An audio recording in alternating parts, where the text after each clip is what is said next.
Hi, my name is Aaron Wheelwright, and today I'll be giving a speech on why we should vote. In 2017, I went on a trip with my friends to California.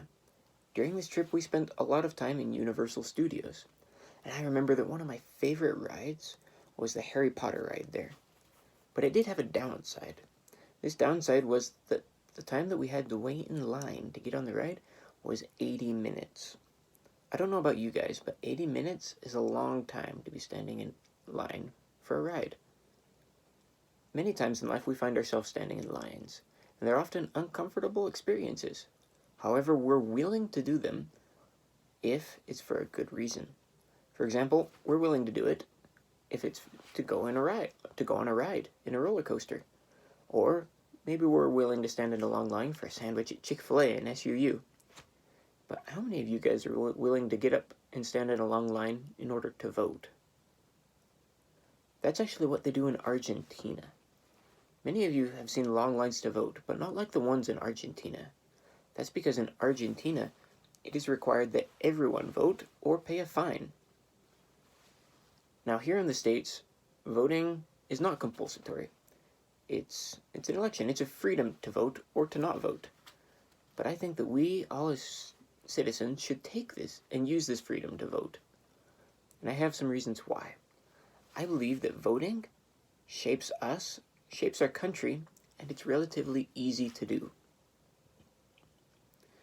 Voting can shape you, not the simple action of going down to the voting place and putting your ballot in a little box. That action is not going to change your life very much, if at all. However, it's the preparation for a vote that really will change your life. It's looking at the issues that are at hand and deciding what you believe on them. Many of us already know our stances on gun control or abortion, but how many of us know about, for example, the issues going on at SUU? Whether or not the person that you're going to vote for cares about having more places to park or not. As we research these issues, we better understand how our community is doing, or even our country. And that's what we end up shaping in the end. We end up shaping our country and our community. Not only by voting on these issues do we do that, but also discussing them with others. For example, when you give your opinion on gun control to another person, and they give theirs to you, you've learned about their opinion and they've learned about yours. These different opinions can shape your own. And in the end, the community begins to have a different opinion or a better informed opinion. Voting is really easy to do.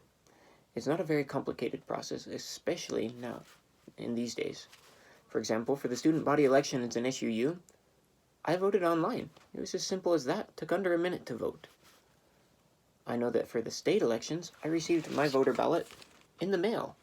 And then all I have to do is fill it out and mail it back to them. And I know that if you even want to, you can choose to stand in line and vote. Although right now, that's a bit more complicated. Now, I know that many people say that your single vote won't change much. And the fact is that that's true. Your single vote doesn't count for that much. There's over 300 million Americans in this country, and it's very unlikely that your vote will really change who's going to be president or not. But let's think about this. In 2016, according to Census.gov, only 61.4% of the voting age population voted. That leaves out 38.6% of the country that could have voted but chose not to. Whatever the reasons might have been, imagine if we all took that decision to vote. Maybe your individual vote won't count for that much. But how about the individual vote of you, plus your family, plus your friends, plus the people you know? It starts to add up and to add up until it really could change the outcome of our entire nation. Now, I know this speech comes late for many things, such as the student body elections, but I urge you all to take what I've said to heart, to remember that voting is a vital part of this country. I'd like to end with a quote by Thomas Jefferson, who says, "We do not have government by the majority. We have government by the majority who participate." So, if you want to be part of this democracy and not just a sideline observer, go out and choose to vote. Thank you.